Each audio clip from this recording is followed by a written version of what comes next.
So most people don't take their skin too seriously. You would find someone very easily able to take a decision to buy an expensive watch or a cosmetic. But when it comes to your skin, there is lack of understanding of what one's needs are. Hi, I'm Dr. Tina Ramachandar. I'm a dermatologist with a special interest in dermatosurgery, lasers and medical cosmetology. So let's understand how to build your perfect skincare routine. Now, skin is a live biological tissue and the creams that you apply are absorbed into it and can have a lot of effect and side effect. So are you somebody who's taking your information about what has to be applied through the social media, or influencers who are not qualified to give you these kind of advices? So when you see a hyaluronic acid or a vitamin C, it's very tempting for you to start using it. But a lot of my patients who have used hyaluronic acid come back with acne. A lot of people who have used vitamin C doesn't suit every skin type. So people have used unstable forms of vitamin C and it leads to irritation. So why is it important that you know your skin type first when you build a skin routine?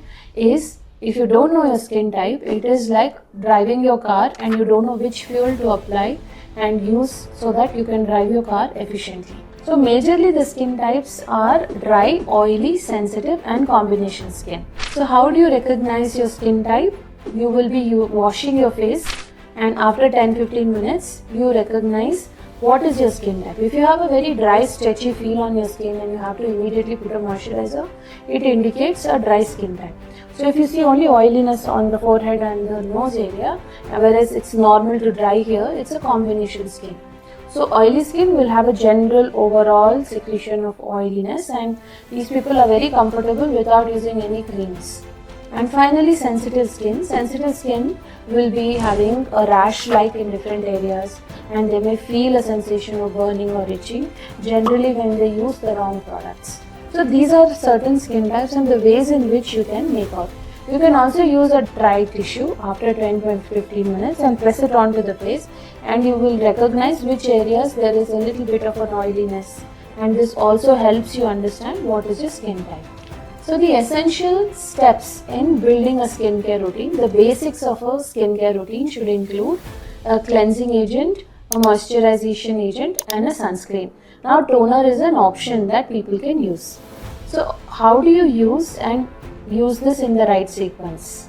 So if you're having a dry skin type, then you will be using face washes or cleansers which have a bit of cetyl alcohol, stearyl alcohol. These are soap-free products and when you apply, they don't lather much, they don't have much of fragrance, but it does the job of cleaning, and after you have cleaned, you also feel a good sensation of hydration. You don't feel parched and dry, and these are the right agents for dry skin. Next, you come to oily skin types. In these people, usage of certain cleansers which are having salicylic acid, glycolic acid, etc. When used, it leaves the skin squeaky clean and they feel all the oil and the gunk coming out a little better. When you have sensitive skin, again we behave like a soap-free cleanser. So usage of cetyl alcohol or stearyl alcohol based face washes are ideal, and sensitive skin and dry skin can be considered as a similar thing. So usually some people having sensitive skin can have dry skin as well. Combination skin depends on what is more pronounced. So a person can have a lot of acne and a lot of oiliness, whereas this is not something which they're worried about. In that case, we can behave like a oily skin face wash. Or if they have light oiliness, whereas the dryness is more predominant, we can use face washes which we recommend for dry to normal skin. So moisturization agents, these products will contain ceramides, fatty acids, cholesterol based creams. We call them barrier repair creams. These are ideal for all skin types. Then according to your dryness, you can use creams, lotions or gels. For oily skin, gels are preferred and lotions are preferred, whereas for dry to normal skin, we prefer creams and even occlusive ointment based moisturizing agents. Now the choice of sunscreen. Sunscreen is a wide variety and the choice of sunscreen should be always according to your age, your skin type, your profession and what are your sun habits on a daily basis. So if you are somebody, for example, a child who is going to be always outdoors playing in the sun, the person requires a mineral sunscreen, but we cannot overdo the sunscreen because children need to produce vitamin D in their body, which is very important for their bone growth. So make sure that they use sunscreens only on the face, except on days where they are having a sports activity or an annual day function where they are expected to be out too much. In those days, they can use more of sunscreen on the rest of the body. So likewise, a housewife who's mostly at home, she would think that she doesn't need sunscreen because she's mostly at home. But she's always looking into a screen on her phone or cooking. So such kind of people will require sunscreens which protect them from UVB, your blue rays and your infrared rays. And likewise, even pregnant women and elderly people who are very sensitive with their skin require mineral sunscreens.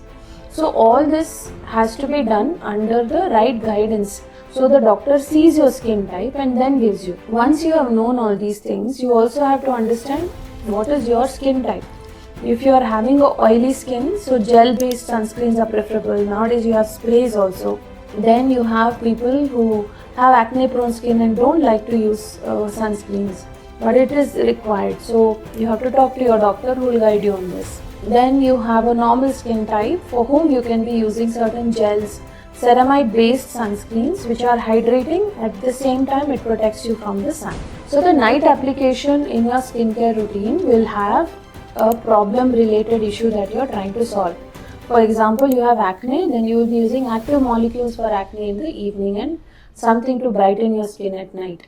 But again, if you probably have no problem, you just want to have a simple routine in the night, then usage of hyaluronic acid, vitamin C or retinol comes into play. But not all hyaluronic vitamin C retinol creams are the same. So the quality, the stability of the product is very important, and how you layer it is very important. So if you are using a hyaluronic acid, it's always ideal to be done before your moisturizer. If you are using your vitamin C, also it can be applied in the mornings before your moisturizer. So hyaluronic can be an option or an alternate with vitamin C on each day.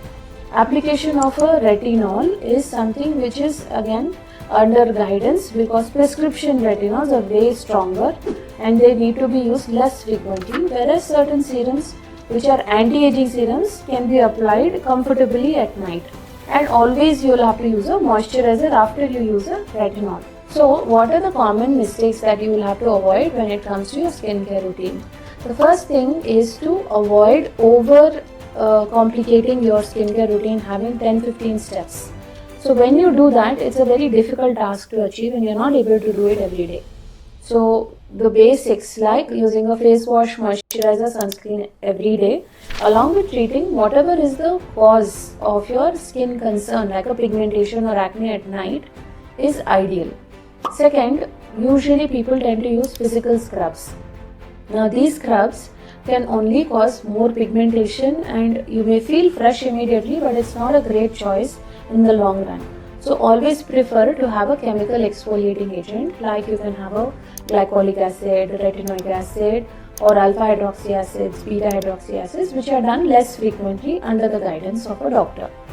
The importance of a sunscreen is the final common mistake that I'd like to share. So sunscreen is something that people generally don't like to use. They feel they get tanned, they feel it looks oily and greasy, and they end up exposing their skin to sun rather than having a sun protection. So this only means that you have not figured out what is the right sunscreen for you. The right sunscreen is something which will make you feel light, it will make your skin feel enhanced, and it is something you will be able to afford to do every day for the rest of your life. So always remember to use a sunscreen. So another example of a good hair care mask would be using flaxseed oils, which act as a good conditioning agent for the hair. And the hair shaft is a dead tissue, right? So you would want to use a good conditioning agent. And also protecting with a heat protectant serum when you are using any sort of a hair styling, and protecting from harsh sun. These are certain ways in which you can make sure that you have the good quality hair shaft by reducing the damage which can happen over a long run.